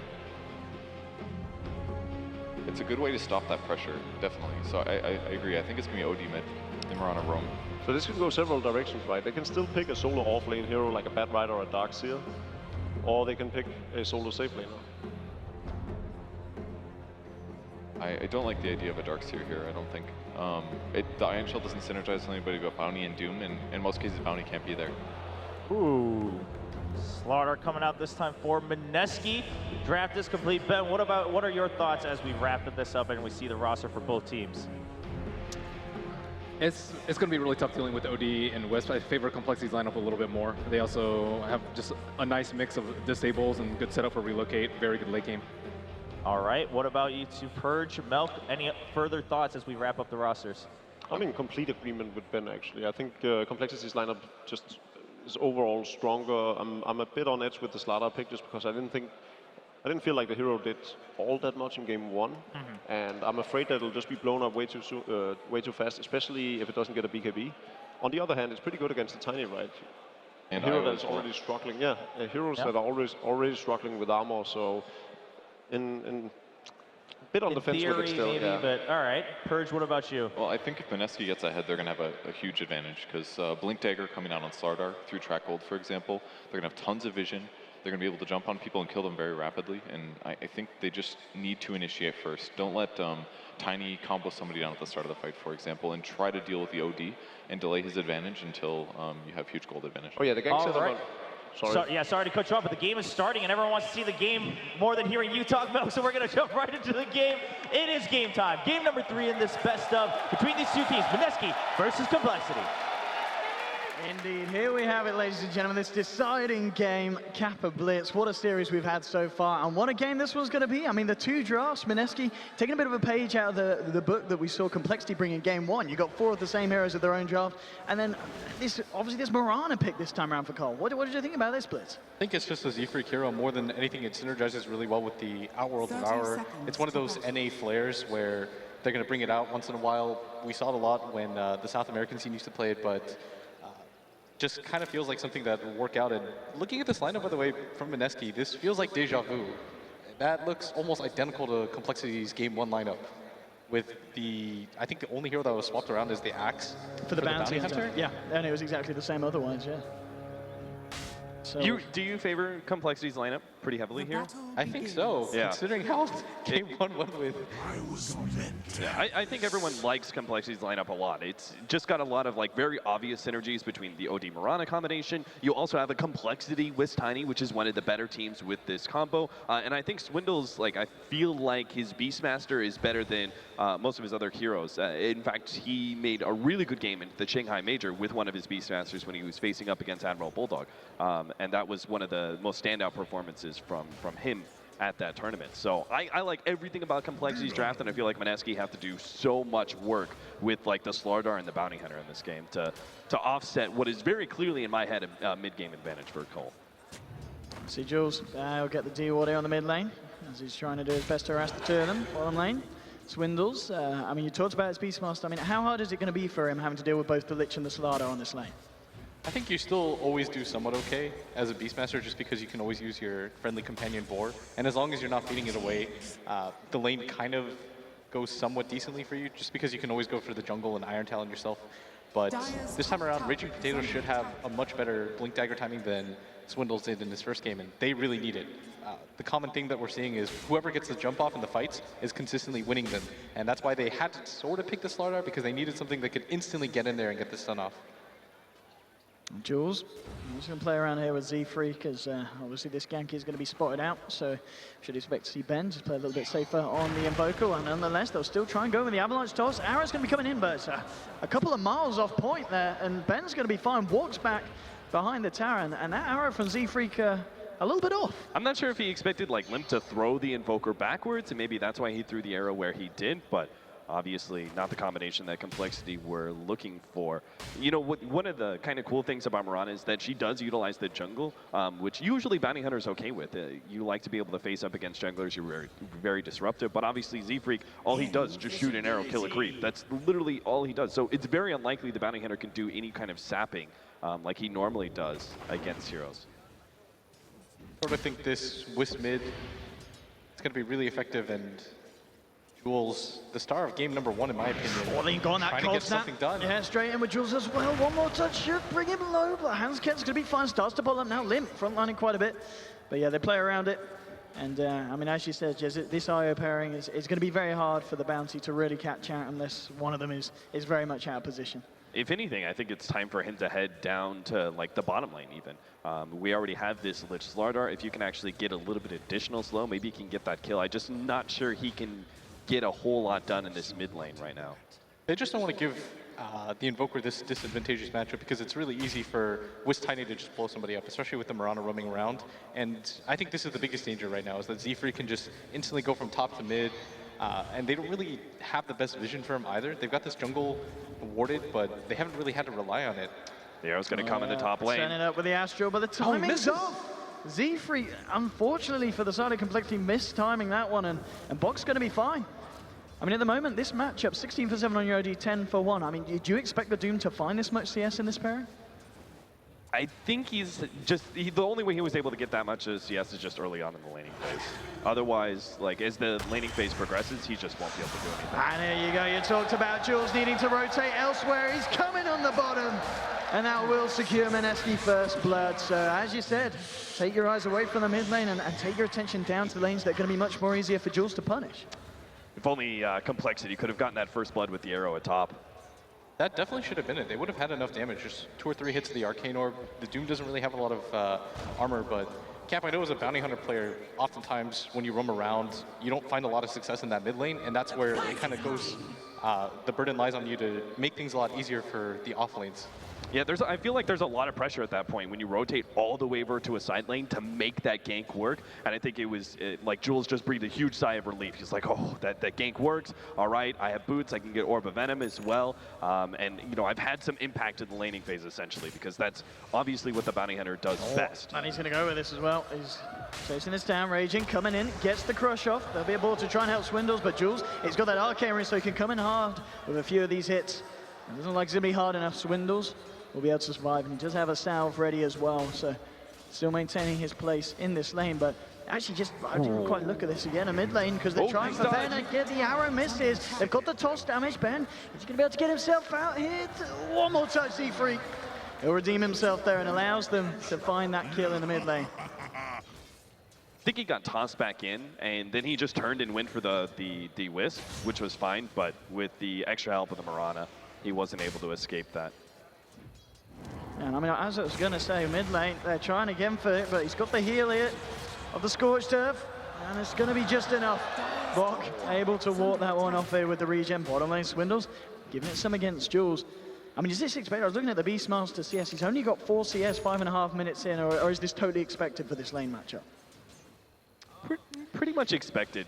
You know, he has to play really defensively. He's doing the right thing where he's constantly summoning out boars and putting it on the Slardar. The funny thing is, the boar's slow is actually so powerful that it offsets the sprint, the advantage that Raging Potato usually gets. So he's keeping himself alive for the most part, excluding the Bounty Hunter rotation. I think that's all he can really do. Yeah, this mid lane is still pretty successful for compLexity. They were able to nab a kill on the Invoker. The Tiny is getting a reasonable amount of farm, and most importantly, this top lane is just dominating for them. The flip side, though, is that the Doom will almost always get farmed just by the nature of Devour, and this Beastmaster just isn't able to even contest this Slardar. And we talked about before the game as well how important it was for the Slardar to have a good game. And so far, he's already got treads, the Bastion could go with it, and once he gets the Blink Dagger, the timing for Mineski is just going to come online so quickly, especially with the track gold. And as we can see, as you said, just getting more and more space. The mid lane matchup still slightly ahead here for the Invoker, which is certainly going to be very happy with, considering that he's been against both the Tiny and the IO lane. Jules coming back down to the bottom, so he can go for it. Swindles, though, continue to play it safe.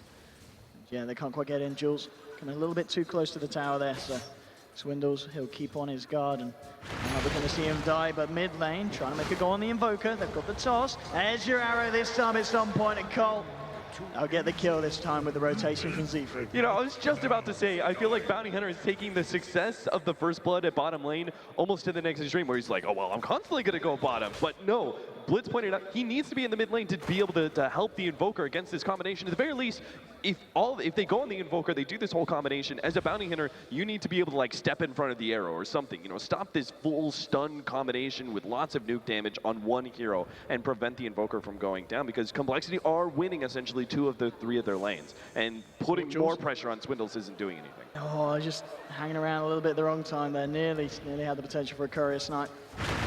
Mid lane going in again with the toss. Avalanche back.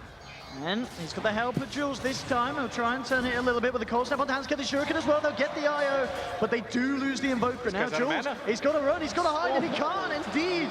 The walk's still on cooldown, and compLexity with a nice double there for Limp in the mid lane. so huge for them to be able to get another kill, especially on the Bounty Hunter, but Maybe. TPs are coming in. Oh, off you go. Tossing him out. Jesse trying to close, but now Chessie coming in with a rotation, astraling up the man, but he can't go in for any more as the Chain Frost bounces. Will hold back the ODs. So they do keep the man safe there. Limp being bottled up by Hansken. Still eyes on this one. Jules still hanging around this mid lane. Dire's bottom tower Unless something is going to dramatically change for Mineski, it seems like Hansken's going to get a pretty well-timed level 6, and this is where the Bounty Hunter is going to be much less effective, whether it's the saving mechanism or relocate, or alternatively, he tries to set up a gank, and then all of a sudden the numbers advantage. Top lane, straight in with the Doom. Now Jules with a rotation up top, Sunstrike. That's going to be off point, but Jules continues to chase Limp with the rotation. Avalanche up to 2, they'll bring down the Mirana. Can they get themselves out? Boca is trying for the TP. Will he make it? No! The right clicks are enough, and now He might Jules. even get him with the balls. He's got to dodge the balls, and he will. He'll be fine, but Limp now on a killing spree on the Tiny with these rotations. Sort of think right now, compLexity, they're just waiting for Limp to get probably a Blink Dagger at this point. If you're not going to commit for the drums, that's most likely the direction that you're going to go for. And Chessie continues to have a really good game. I was just looking around the map. They've got the level 6 on the Beastmaster. You've got a lot of different ways to set up the IO relocate as well, with the Astral Imprisonment on top of the Roar. So Mineski, they're still waiting on this Blink Dagger on the Slaughter, and that's the one downside of their lineup. They need the level 6 on the Bounty Hunter. They need the Blink Dagger on the Slaughter before they can start making things happen. I have no idea how Mineski actually stopped essentially from dying, from getting picked off so many times. When you have such potent kill combinations, this isn't exactly a lineup that you want to be grouping up too much. Like, you know, Doom wants to be able to spend some time being able to devour and farm up. Like, he's not ready to be a full carry core just yet. Neither is the Slardar. He doesn't have his Blink Dagger. And obviously Invoker needs time with his Midas. So this, like, the next 5 minutes, I think, is a good window for compLexity to establish a lot of control. Boca and Jesse, we've got to be careful, Cole. They've got 4 up here. Look, we're coming straight round. We're on to Boca. Here comes the rest of compLexity. The arrow is going to connect. They'll throw back a Chain Frost, trying to hold them back. Limp comes in with a combo, bursts down the Doom. Jesse will be able to TP away, but it's another pick off for compLexity. And I get the tier 1 as well. More favorable action for this Tiny. 4-0-2 and 2.8k gold in the bank. I mean, that was the most defensive position you could be as Mineski at that point in time, and it still didn't matter. Like, they got a good, like, zoning Chain Frost to try and keep heroes back, but it doesn't matter. They get the initial stun, follow-up, there's just too much of it. I think if you just look at Mineski's lineup, so much of this went into the laning phase. They had a Bounty Hunter, which is the laning hero, the laning winning hero, and you've got a Lich who kind of serves the same purpose. Like, these heroes don't do well if they're not dominating the lanes. The Bounty Hunter can transition a little bit better, but especially Lich, not a lot of defensive capabilities. Yes, you've got the Chain Frost, but compLexity's played around that really well. Potato coming round the corner, gets jumped on by Limp and Hanskin. There is a strike, it's gonna miss though, and Raging Potato trying to sprint away, but he won't be able to escape. Let's see if Mineski could try and punish something in return. Hansken getting low, but he tethers across. He's gonna be fine now. Chessie's the one coming in. Limp jumps back forward, gets the toss off. The arrow connects onto the Invoker. He's dusted up as well. There's no escape for this man. Double kill again for Limp. Picking up the action. It's just not stopping for this Tiny. And this Tiny getting seriously out of hand. Nearly 2k ahead of the highest net worth on Mineski, that Raging Potato Slardar. It's nasty when the Tiny's able to get his Blink Dagger much faster than your Slardar. It doesn't get easier either. And again, another clean one for compLexity. Wicked sick on the Tiny. They've got to do something. I mean, how do they stop this blitz?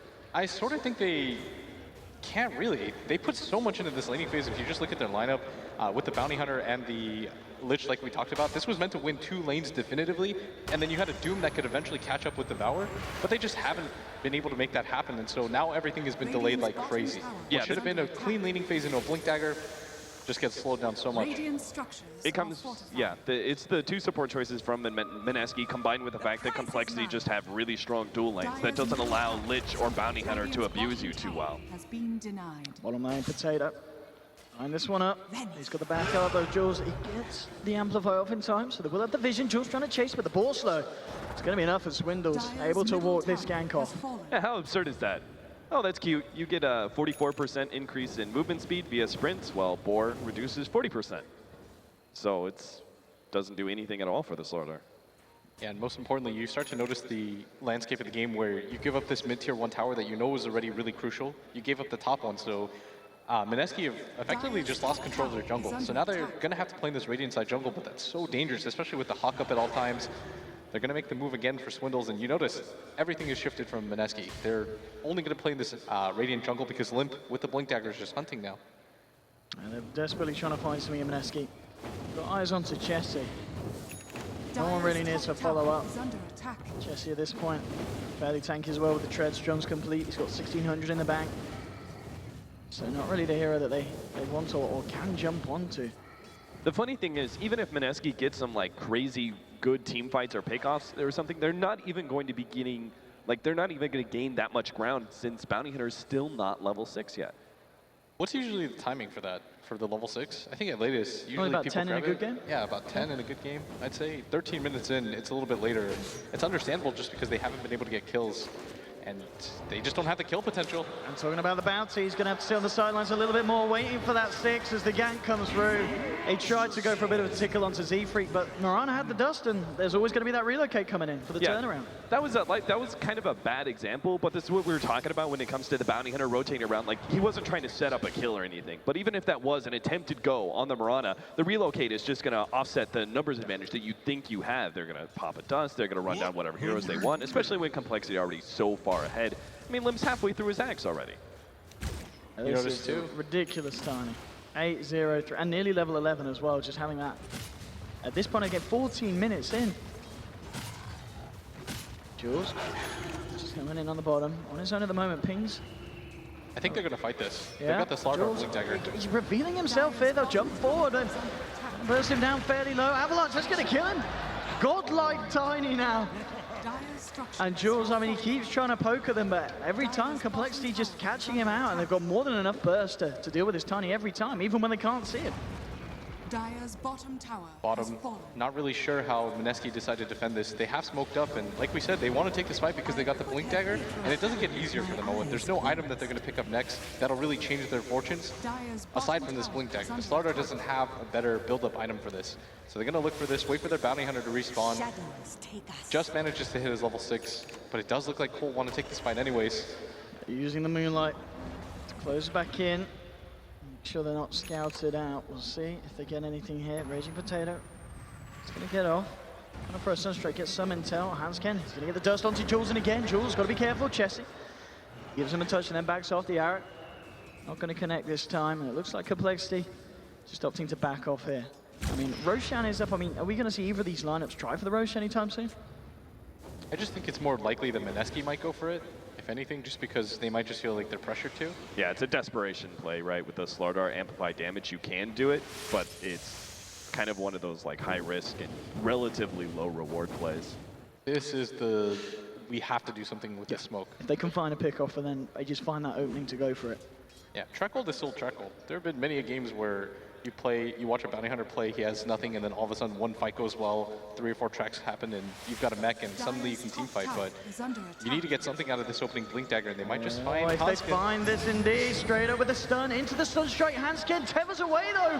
Oh, he's gonna live! No! Oh, that's gotta be painful for Mineski, and they can't chase that one down. Hansken just outplaying the courier though. Nearly getting taken down there by Swindle's bot. In fact, it's gonna come straight back over, but bot, he chomps it up. Oh, arrow connecting. Nice. Can they, yeah, complexity jumping in. Combo onto the man on the potato. He's gone bot deep in now, but he can't make it. Astral comes in to cancel it.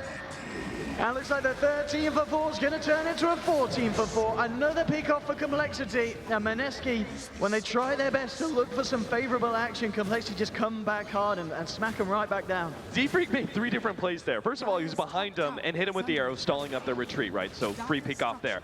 He also kills the courier on the way back, and then he also leaps forward like that and was what gave vision on the Doom. The Doom was in kind of like a cubby hole. He had to actually leap forward and give that vision for the OD to get that imprisonment where they secured the extra kill. Complexity, like this is like the freest game at this point that you're going to experience in this tournament. You're so far ahead by 17 minutes. All you have to do is control yourself against a bounty and not give up track kills. And here we go, looking for a track onto Chessie, jumping forward, Chain Frost as well. The Sunstrike connects, he's going to Astral himself here. But Mineski should have a good shot at finishing this off. And yeah, indeed, as you said though, blinks out. Now Blink it back in as the Avalanche toss onto Reggie Potato. Jules caught out as well, and it's 2 more for the side of complexity. Z-Freak leaping in, Bot trying to get himself back to bases, but the Arcane Orbs coming in hard. The Urn taking him down. There's your toss, chucks in the Necro unit, and it ends up crushing the Doom. Another one, and Limp now beyond godlike. This has been pretty much a textbook Tiny game. I mean, Limp, he must have had a game this good in a long time on the Tiny. We have seen him do great performances, but this has got to be one of the best he's had. Yeah, especially in this tournament where they're just fighting to survive, 1 game away from being eliminated, especially after game 1 and 2 where it looked like Cole's backs were against the ropes.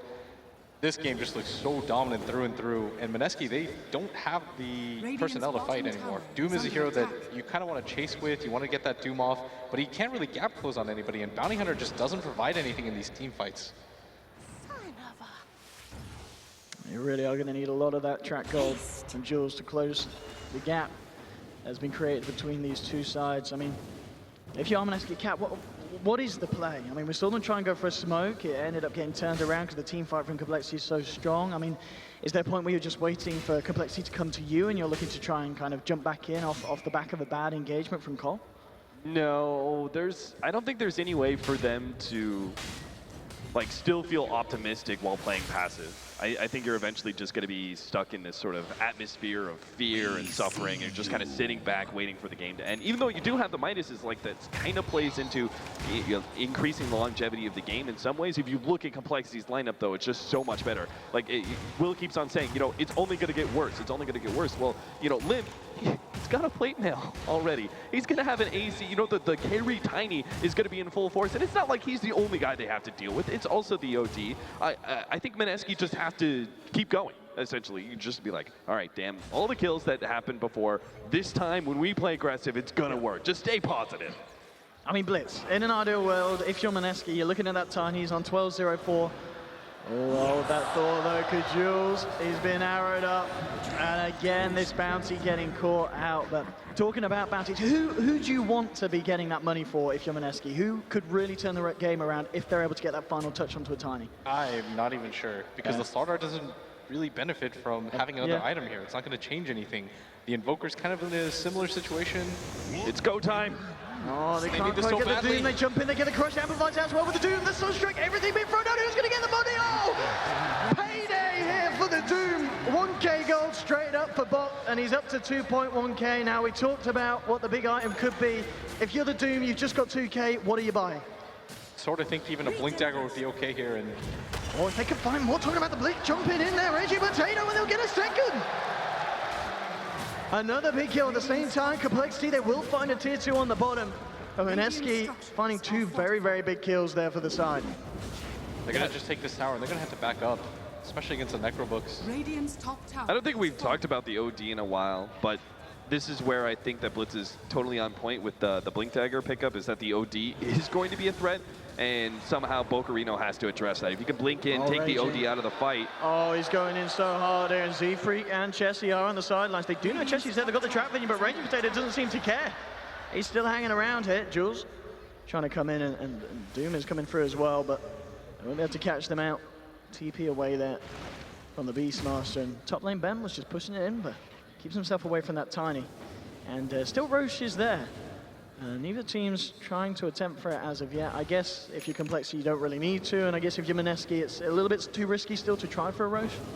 I think if you take the Roshan fight and it goes badly, the game actually just ends. Because you give up the Roshan, you probably lose 2 or 3 heroes minimum, probably even more than that, because what Complexity's lineup does really well when you've got this double blink setup is they chase you down, they will not let you get away. And right now, Mineski are in a somewhat okay position. Your Doom is a BKB now. The Invoker continues to get a lot of items. He's got the Travels now, has the point booster. He's tanking up himself. It's just that Complexity, they have so many different ways to approach these fights. Yeah, soon it's going to be Blink Dagger on the Beastmaster as well, and then you have like a 3rd kill combo, which is just Swindles and his Necronomicon plus the Blink Initiation. So, and with the smoke into Roche, they have to contest. But this, it just doesn't look like they're in a position to do so. 4 spread around the mid lane. Roche going to fall relatively quickly here to the punches of Complexity, and they'll get it. Free Roshan and free Aegis here. Has fallen to the as Mineski just not in a position to fight. And visibility. I guess with the warning round, it was, of course, a smoke in from Complexity. So, Mineski just went away. You're seeing why Beastmaster OD is such a strong combination, though. He gets the Necronomicon, he's giving out the auras, and OD, Radiant's middle he's tower right-clicking is under so attack. quickly. They made very short work of that Roshan. Now he has an Aegis. Mineski have to avoid fights for the next 5 minutes. They can't fight into an Aegis OD, I don't think. I mean, part of the problem, though, is that they just don't really flash farm very quickly either. And they don't have a hero like the Nature's Prophet that can safely just split the map up and find vision for them. It's like you said before the Roshan fight, they kind of just have to fight. It sucks, and it feels like there should be a better option, but there's really not. This just comes back to more of a draft problem than anything else. You shouldn't ever have a draft that pigeonholes you this much, where you have to do extremely well in the laning phase in order to stop complexity from running over you and still maintaining a better late game as well.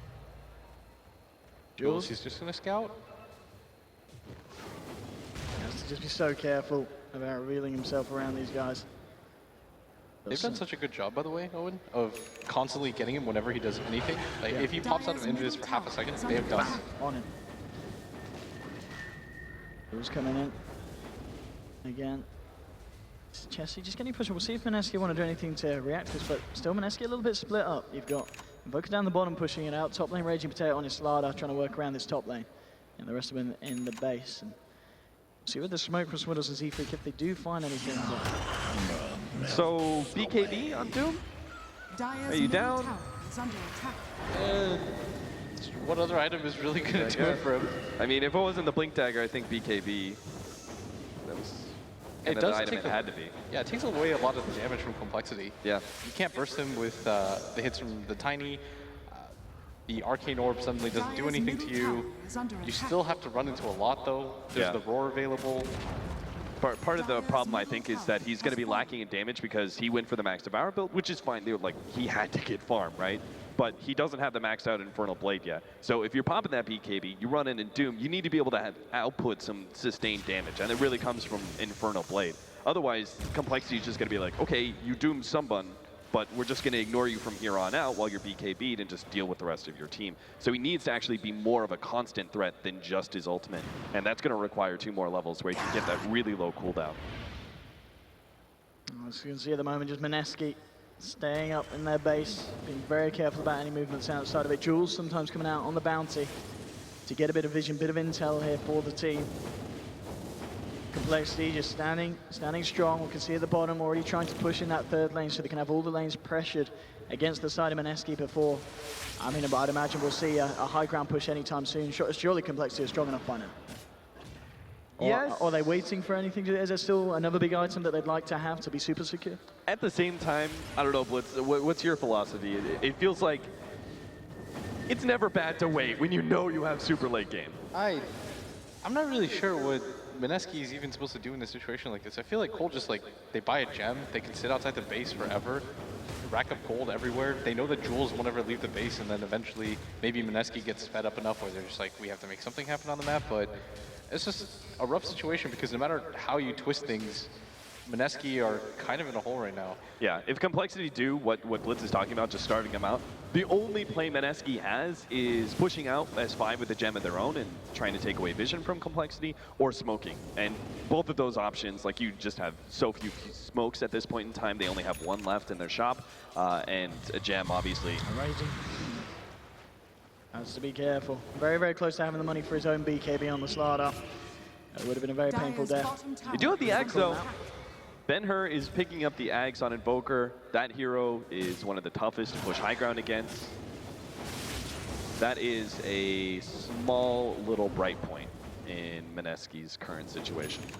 The problem right now with Mineski trying to go for a smoke is that their lanes are constantly pushed in, so it would honestly be the most obvious thing ever. When Yeah. you're going to smoke, a bunch of creeps are hitting your towers, you're not defending any of them, you just can't leave your base in a situation like this. Eventually they're going to wait for the OD to run out of the Aegis, then maybe they make a move or something like that, and they hard commit to something, but at the current phase of the game, they just can't really leave their base, and like we talked about, Z-Freak immediately buys a gem for his team, because he realizes, let's take away all the vision in the game, and force Mineski to just leave their base out of frustration. And look at that. They don't need to use the Aegis. They don't try and push high ground. They're okay with just controlling the map, and this can go on really for as long as complexity want to.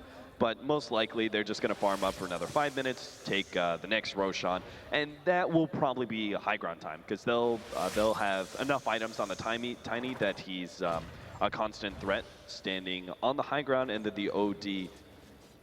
What do you think you go for here, like Scythe? I don't even think it matters too much. Yeah. Like, you go for the moon shards of your own just to pump out some damage. They have enough ways to save him. They're going to grab the Lotus Orb anytime soon on the Mirana too, who's got the Midas and is just steadily farming away. Right now, Mineski, there's probably some weird small timing window where they can make something happen, but there's not a whole lot that they can wait for. It's like you've got 1,200 gold on your Lich. He's not really waiting for anything. Your Invoker just picked up the Aghanim Scepter. Maybe, I don't think there's any way he's going to get the Octarine Core. Like, Doom maybe can still afford something. It's just so sad that Mineski don't have the kind of threat that forces the OD into like getting a BKB. You know, because at least in those scenarios, it slows down the OD's like heavy glass cannon damage that he's able to output. But here in this game, like, he doesn't really need a BKB at all. Like, he might get doomed, but that's okay. As you said, they've got plenty of ways to be able to save him, and he could just go raw damage. So if at any point in time, if Mineski slip up in the team fight and don't address him with the Doom, or if it's not the Doom, heavy disables and focusing him down, he's gonna single-handedly kill everyone. Yeah, he could still go for a Linken's too against the Doom. Yeah, that's a good plan. With the pace of the game right now, it doesn't really matter because they're just getting steadily further and further ahead. If you just look at the net worth graph, it is just slowly ticking up over time. They can't leave their base. The XP is following a similar trend, and compLexity, they've done such a good job of controlling the map up. Everyone just continues to farm out everywhere right now. And maybe that's an opening for Mineski if they can catch 1 or 2 heroes out. Yeah, this is your point where you try and push out the lane just enough where maybe you can go for a smoke and, you know, push out and find some sort of aggressive pickoff or something. But as we see with the Manta from the Tiny, like pushing out that top lane a bit, like their lanes are constantly right next to the tier 3 tower. They're going for a smoke here. So look on the bottom, just they're coming out of the base, Mineski. And, notice how the bounty hunter's showing himself at bottom. Like that's actually pretty important to actually have heroes on the map. So compLexity don't see the obvious. There are 0 heroes on our mini map. Why? But it's so hard for them to do this though. And Swindles! Okay, Tiny's already found the bounty. Swindles though will get taken down by Lim. Looking to come in. The BKB's been popped by Bok. Outrage Potato. Bok trying to walk into this, but the physical damage seems to be too much. He will get the Doom out onto Jesse. Meteor coming through from Ben, trying to scatter compLexity. But Lim's just chasing this one down, seeing what else he can find. Avalanche onto Ben. He will still be able to walk it off. It's a 2-for-1, and I guess on the plus, considering the situation, it's not awful for Mineski. They actually managed to find a kill in return. it's just so demotivating when you see your Doom pop his BKB, and he's like, all right, guys, this is the fight. I'll Doom up the OD, and then just gets smashed by the Tiny's physical damage because he has no armor. How can they deal with this Tiny, as you said? Raging, just laying down the Amplify. But Hansken just sitting there fueling up the Tiny from the back lines. And the fort will come out. They will have the Doom back up in 10 seconds. Then popping the Avalanche, looks to jump in, crush again, but there's the defensive Astral, the Frost. It'll bounce back, but compLexity, they scatter. Lim blinks himself away. Mineski, can they try and chase down someone on this? You can see Jules already heading in, seeing what he can find out for the side. Looking at Z-Freak, looking at Lim, looking at Hansken. And they're just playing it safe. They managed to get another track out. And they do hold still, but Mineski, it's just getting harder and harder, as you say. And I don't know, they need something really spectacular to be able to bring this one back at this position. Hey, all it takes is like compLexity, they decide to drop like 1 item apiece, then maybe the game gets somewhat even. Like if they just decide we don't need Blink Daggers anymore. Someone dropped his Yule Scepter, something happens to it. Lim, Mana's out, onto the towers. From Raging, in comes Bok as well. And actually, yeah, Bok's going to be the one after. Raging Potato coming back in. Ben dropping the combo onto Lim. What's the power of the Potato? The roll coming through as well. And Bok stuck in the middle of this one. Bok getting hammered down and he's gone. Lim falling low, but not low enough. Gets relocated out. He's going to be fine. Mineski once again losing the Doom this time. Nothing in return. Tiny's going to be coming back in, refueled by the IO. They'll clear up the mid lane racks of compLexity. Finally being able to break this base, 21-7. has fallen. Iraq's favoring them as well. Now move to the top, look for more Mineski. Can they really do anything to stop this? And Limp just jumps straight in onto Ready Potato. He's gone. Sanity's Eclipse is dropped by Chessie. Burst down the potato. Jules has to scalper back to base. It's the second set of racks. GG is called. Mineski try as hard as they might, but compLexity show us that here they're the superior team and they'll be moving on in this tournament. It was a strong showing by Mineski, but they're going home, Cap. A big drafting win for compLexity here to round out their game number 3. They are going to be able to stay alive in this tournament, but I do want to point out that Mineski had some bright parts in this tournament. They had game number 2 against Team Liquid. The first half of that game was a decent run by them. Game 2 against compLexity as well. Obviously, they took that game, and that was huge. So I think there are still some bright spots to see, but obviously compLexity looking, I mean, with that kind of lineup, they look really good.